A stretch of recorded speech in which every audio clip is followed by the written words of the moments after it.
एक गांव में एक विधवा माँ अपनी दो बेटियों के साथ रहती थी। उनका गुजारा बहुत ही मुश्किलों से होता था। वो विधवा माँ जंगल से लकड़ियाँ काट कर बेचा करती थी। उसकी दोनों बेटियां बिल्कुल ही अलग स्वभाव की थीं। एक बेटी का नाम रिया था। रिया का रंग ढूढ़ जैसा गोरा था, लेकिन उसकी जुबान उतनी ही काली थी। रिया अपनी बहन सपना से बहुत जलती थी, क्योंकि सपना के बहुत लंबे काले और घने बाल थे, लेकिन सपना का रंग काला था। इसीलिए रिया सपना के काले रंग का मजाक उड़ाती थी। सुबह का समय था।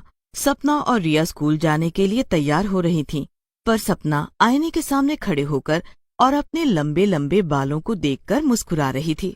सपना जी, जरा सपनों से बाहर आओ और स्कूल के लिए जल्दी तैयार हो जाओ। अगर स्कूल लेट पहुंचे तो बड़ी मार पड़ेगी। और हाँ, अपनी इस काली बदसूरत सी सूरत पर थोड़ा क्रीम पाउडर भी लगा लेना, गोरी लगोगी। रिया की इस बात से सपना रोने लगती है।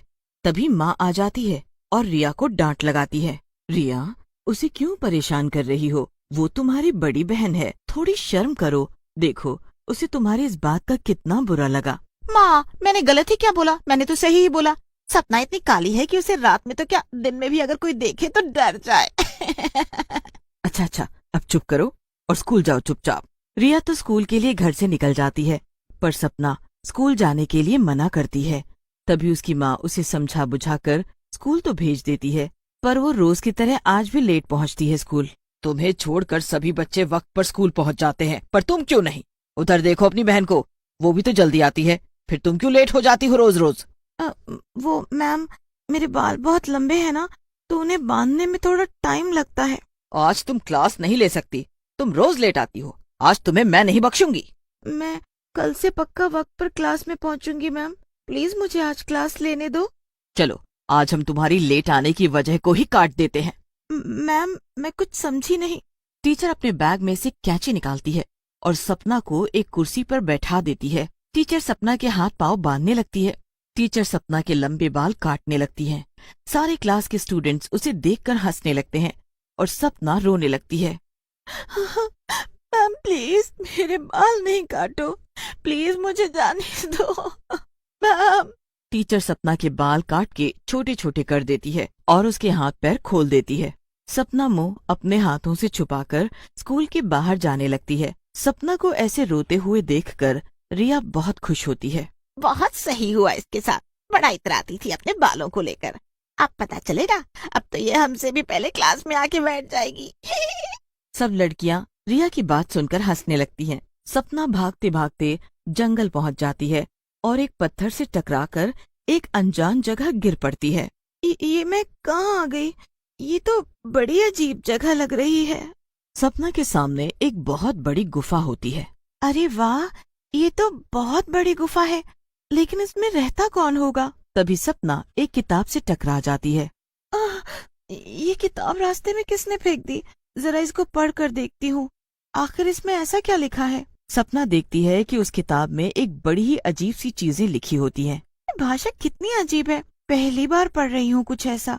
मुझे तो लगता है ये किसी प्रकार के जादुई शब्द हैं। कहीं ये जादुई मंत्र तो नहीं? सपना उसमें से एक मंत्र पढ़ती है। तभी उस गुफा में रखी हर चीज हवा में उड़ने लगती है। अरे ये क्या हो रहा है? ये तो सच में एक जादुई मंत्र है। सपना वही मंत्र दोबारा पढ़ती है और वो सारी चीज अपनी अपनी जगह पर पहुंच जाती है। ये तो बहुत ही अच्छी चीज है, मैं एक और मंत्र बोल के देखती हूँ। सपना जैसे ही दूसरा मंत्र पढ़ती है, वैसे ही सपना के शरीर में जादुई चीजें होने लगती हैं। सपना के कटे हुए छोटे बाल बहुत बड़े हो जाते हैं और वो इतने लंबे हो जाते हैं कि वो जमीन को छूने लगते हैं। सपना का काला रंग और काला होने लगता है। उसकी आंखें खून जैसी लाल हो जाती हैं और उसके दांत बड़े बड़े हो जाते हैं और सपना एक काली रंग की लंबे बालों वाली चुड़ैल बन जाती है। अरे ये क्या, मैं तो एक चुड़ैल बन गई। मेरे अंदर जादुई शक्तियां भी आ गई हैं। अब मैं इन सब की मदद से स्कूल में सब स्टूडेंट्स को मजा चखाऊंगी। जैसे ही सपना गांव में घूमने लगती है, सारे गांव वाले डरकर इधर उधर भागने लगते हैं। इन सब गांव वालों को ऐसे देखकर कितना मजा आ रहा है। जैसे ही सपना लंबे बालों वाली काली चुड़ैल स्टूडेंट बन जाती है, स्कूल की सारी टीचर और स्टूडेंट्स उसे हैरानी से देख रहे होते हैं और डर के मारे जोर जोर से चिल्लाने लगते हैं। ये देखो तुम सबको इन्हीं लंबे बालों से जलन होती थी ना। अब मैं इन्हीं बालों से ये पूरा स्कूल जला दूंगी और तुम सब मर जाओगे। नहीं नहीं, हमें मत मारो, हमें माफ कर दो। अब हम तुम्हें कभी परेशान नहीं करेंगे। हमें माफ कर दो सपना। अब तुम मेरा कुछ बिगाड़ भी नहीं पाओगी। सपना कुछ जादुई मंत्र बोलती है और हवा में उड़ने लगती है।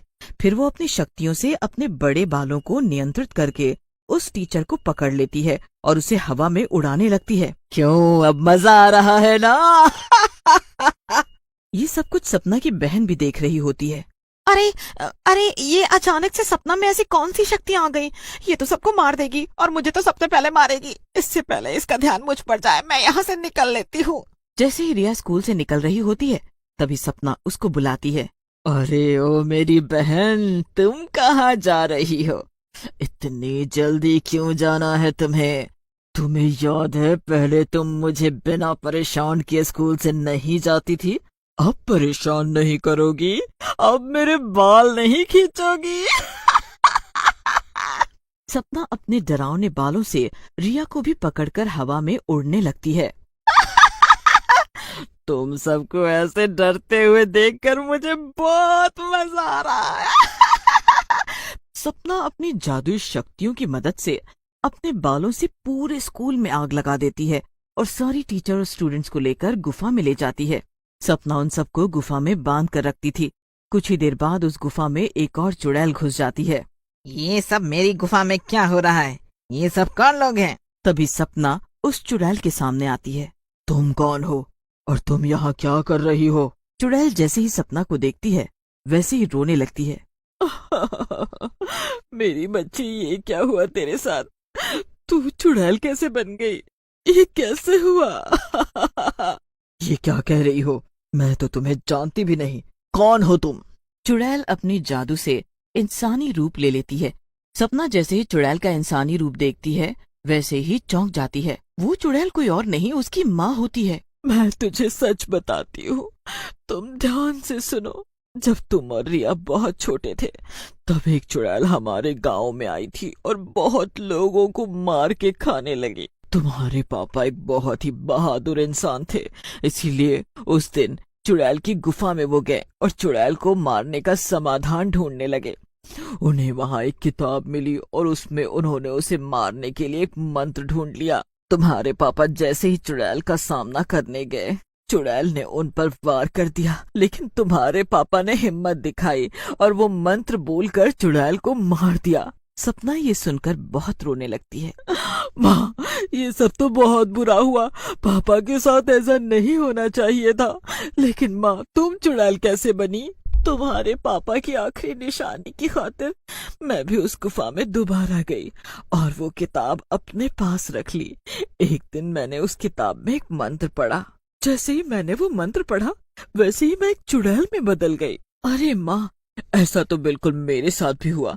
मैंने जैसे ही एक जादुई मंत्र इस किताब में से पढ़ा वैसे ही मैं एक चुड़ैल में बदल गई। मैं समझ सकती हूँ, तुम चिंता मत करो, सब सही हो जाएगा। पहले तुम इन सभी स्कूल की टीचर और स्टूडेंट को आजाद करो और उन्हें सही सलामत स्कूल पहुंचा कर आओ। सपना सभी टीचर और स्टूडेंट्स को आजाद कर देती है और उन्हें स्कूल पहुंचा देती है। अब हम सब कैसे पढ़ेंगे और इन सब स्टूडेंट्स का क्या होगा? ये सब कैसे पढ़ेंगे? ये स्कूल तो जला हुआ है। आप चिंता मत करो, मैं सब ठीक कर दूंगी। सपना कुछ जादुई मंत्र बोलती है।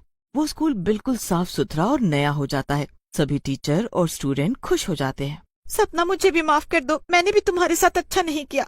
अब मैं तुम्हें कभी परेशान नहीं करूंगी, कभी तुमसे जलन नहीं करूंगी बहन। सपना अपनी माँ के पास वापस जाती है। मैंने तुम्हारे लिए और अपने लिए इस किताब में से एक जादुई मंत्र ढूंढा है जिससे हम दोबारा इंसान बन सकते हैं। सपना और माँ दोनों एक साथ वो जादुई मंत्र बोलते हैं और दोबारा इंसान बन जाते हैं।